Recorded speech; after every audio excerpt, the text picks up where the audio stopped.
My name is Matthew Kerr. I'm a co-director of Beyond the Bars, and I think I'm good to get started.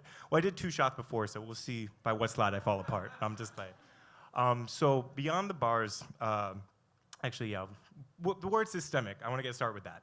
So growing up in Philadelphia, when we hear the word systemic, it has never been associated with anything good, right? It's always followed by something like oppression or failure or corruption. It always talks about how our communities aren't receiving the resources that they deserve, how our young people aren't receiving what they deserve to grow into being the young people they deserve to be.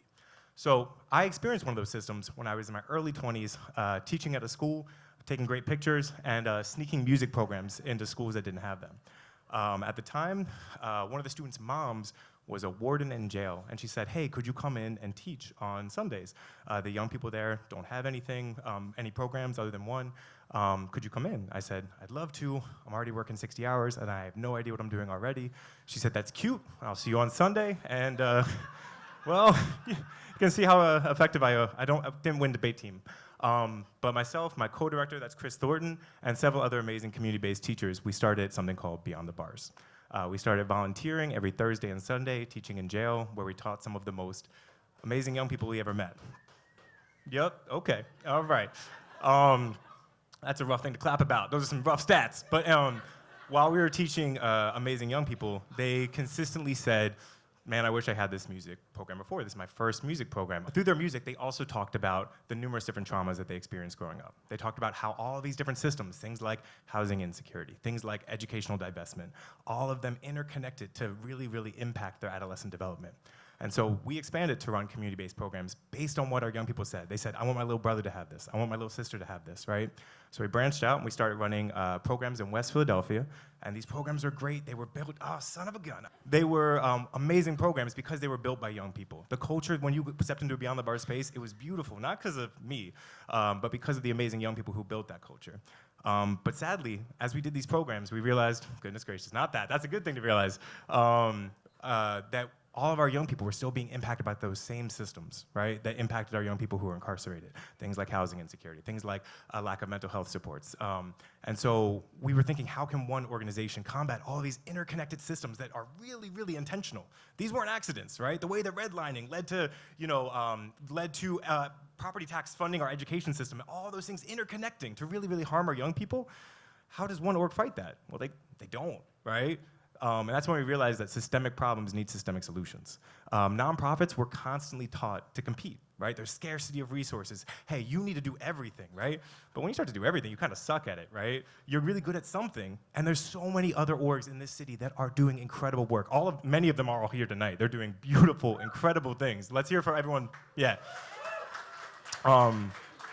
And so we realized the need to combat these systems, systemic problems, they needed systemic solutions. So we created something called the ecosystem of support model, where we branched out, we started building more music labs because of our young people saying that, but we didn't build them alone. We built over 45 music labs with over 50 amazing community-based partners that do work that we don't, right? We're talking youth shelters, we're talking trauma clinics, we're talking group homes that are good group homes.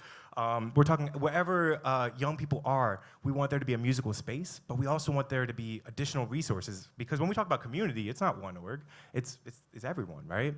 And so as we did this, we saw some pretty beautiful things, but none of it would have happened without our young people. They were the ones who led the way with everything. When we wanted to have more musical spaces, it was young people saying, okay, we're gonna go build them. They refurbished over 200 computers and built out those 45 music labs.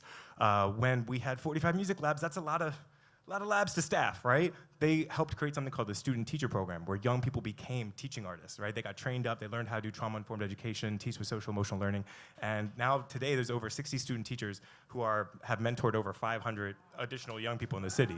Yeah, let's hear it for our young people. Philadelphia youth get a terrible rap when they are incredible, incredible leaders. Yep, all right, we're just riffing. We're just having fun up here. We're just having fun. What you saw on the page, though, there is a few pictures of like some of our young people when they were students and then when they were teachers, right? We have students that we met at a rec center that they went back and helped run music programs there. We had students we met at a youth shelter. They went back to that same youth shelter, but this time as a leader. But so, like I said, we're riffing. You're seeing some things, but Now, it should be noted, right, that when we look at these systems we're up against, they're real. They're very, very overwhelming. They're tough, and they're very impactful, right? When we look at recidivism rates, for example, right, when we talk about mass incarceration, all those things, recidivism rates for youth in America is over 45%, right? But when we build systems that are rooted in community and youth voice and collaboration, not just organizations competing with each other. Well, one thing I want to say real quick about that. When orgs try to go it alone, it's like trying to fix a hole in a sinking ship by plugging a cork in it. It's not a bad thing, right? You're not doing harm, but you're not fixing the problem. The ship's still sinking, right? The only way we can go through this is by building a whole new ship, and we have to do that all together, right? So when we build systems that are rooted in community and collaboration and youth voice, then we can have even more impressive results. You saw some of them. Yeah, whatever, right? Oh, appreciate you. You paused it. That's love. I appreciate you. Thank you. But yeah, like you can have even more amazing results, right? You saw some of it, right? We went from a jail cell to now we work with 1,000 young people a year, right? And when we say we mean all of our young leaders too, right? We have 60 student teachers that have graduated. A lot of our current adult leaders are former students. I won't be up here much longer. This will be Akil's job, if he shows up on time. He's in his early 20s. He's on his early 20s still. But the amount of beautiful things that are possible. That recidivism rate, that 45%, right? When you have systems that are rooted in community, ours is less than half of that. And that's not ours. That's all these amazing community-based orgs that do work that we don't, right? Because music's great, doesn't feed you. Music's amazing, doesn't put a roof over your head. Shout out Johnny Brundis. Johnny Brundis is amazing. But when we use it to collaborate with each other and make sure that we can connect youth to all the resources that they need of all these other amazing organizations, we can do something really, really special. So I invite everybody today to, whatever your part to play is, like find ways that we can all be interconnecting together. Because when we do that, right, we can create a world where the word systemic, instead of being followed by failure and corruption and oppression, it can be followed by healing and love and support. Thank you all so much. Appreciate it.